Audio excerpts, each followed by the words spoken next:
Sherry Tucker, who's in the American Studies program, and we love her, but just don't get us confused. The next session we have, first we're going to have Kip Hahn from here at University of Kansas, and he will introduce us to his collaborators, I hope. When he is finished, we have the students of Louis Epstein, Emily Hines, Gigi, Stella Lee, Caroline Noel, Samuel Parker, all from St. Olaf College. Kip his talk or presentation, is entitled Contrails, and the others will be talking about the musical geography of 1920s Paris. Each session will be 15 minutes, and then we'll have 15 minutes for questions, and then it will be lunch.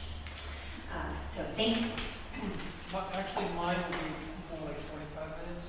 And then I'll mess up the schedule for everybody else. That's what I usually do. It's such an honor to be here. I'm a musician, I'm a composer, so I don't often get to do anything except that. So this is really awesome for me. I just have found things to be quite a bit, what do you call it, mind-boggling. A lot of the stuff that we're doing. What's that? Like an off No, it's the podium microphone. Test 1, 2. Is that better? Now you can hear my voice really sounds. Anyway, so I have to say, the software that is using, the internet uses typically for something like what we're going to do, is geared towards the voice. It's geared towards speaking. And it turns out, and I had just assumed that, well, how different is music than that? But it turns out that as far as the internet is concerned, it's quite different.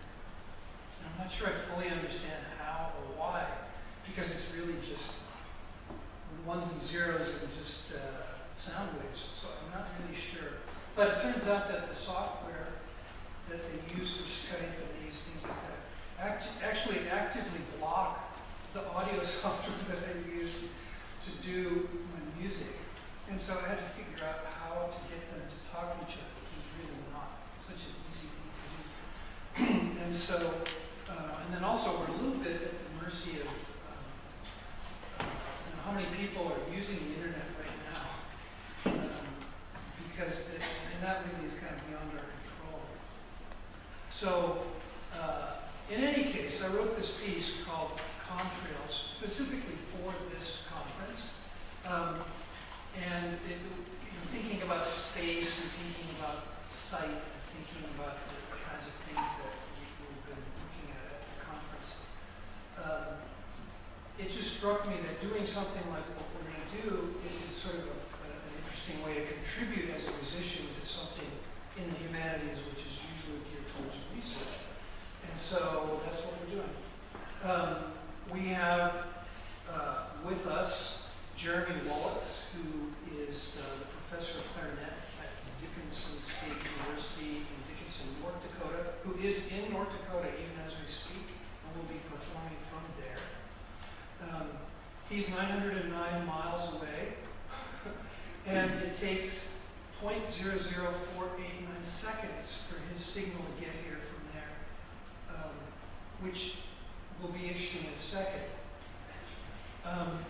Anyway, he does so much more. I've collaborated with Jeremy for many situations. He's an extraordinary musician, and I think you'll really enjoy his work, as you will Greg Haynes. Greg Haynes is the professor of percussion and probably a lot more at Western State Colorado University in Gunnison, Colorado, which he'll be performing from there, I think. Actually, I don't even know. It could be that he's at a Starbucks in St. George, Utah, but it doesn't really matter. He hangs out there a lot. Anyway, so let me introduce, show you them live now.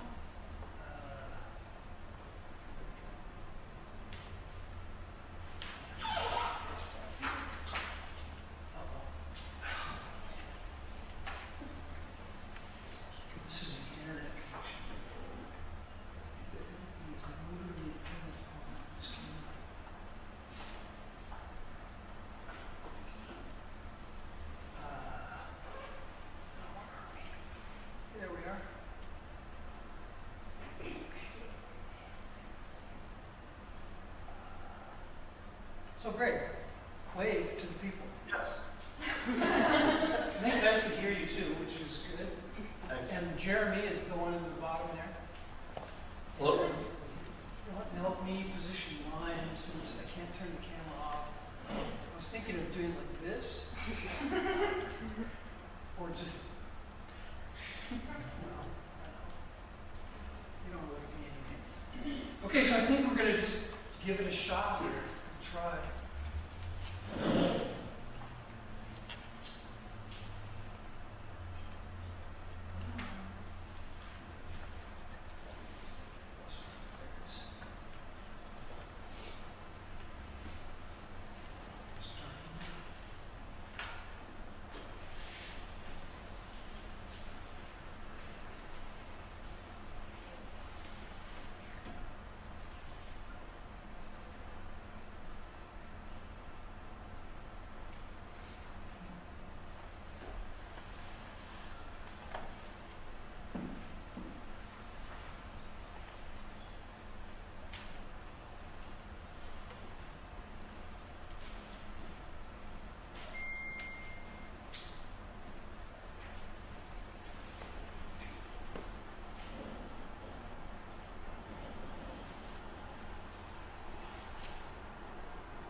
Hang on a second. Something's...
Well, Kim was getting this working. I'm going to tell you stories from my childhood. I have many. I was named after a squirrel. Are you on? What else? Please, tell your story. Okay, all right. So this is very true. My mother was pregnant at the age of 41. The English squirrels only Kellogg's box. Tammy, T-A-M-I, Dan, D-A-N-I. She wanted toaster for naming squirrels. So when I was born, I was named T-A-M-I. My nephew Danny was born a couple months later. He had D-A-N-N-Y, but we were both named after squirrels. I was just complete accident. They thought she had gallstones, and so for many years I was referred to as the gallstones. This explains me when I tell these stories to a lot of people. But I'll make a few announcements. I think I'm ready. Are you ready?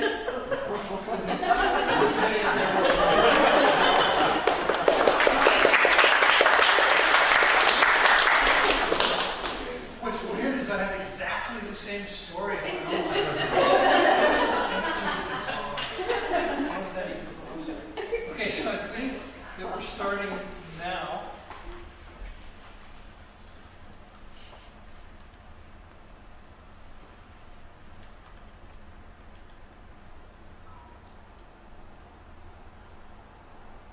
I got more stories.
I heard babies. Those thumbs are way over there. There you have it. So, any questions for us before I sign these guys off? We will have a Q&A afterwards. We can ask. Yeah, these guys have things to do, places to go, gotta get their, out of their jammies and get their days going. It occurred to me that we really could have done this we could have really been in their pajamas. I know.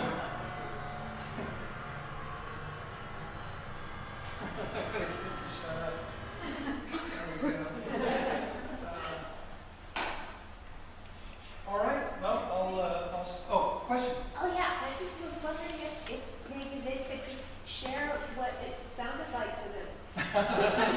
I'm not sure we want to hear that, but so what do you think? Like, they want to know what it sounded like to you. Jeremy, why don't you take it first? Oh.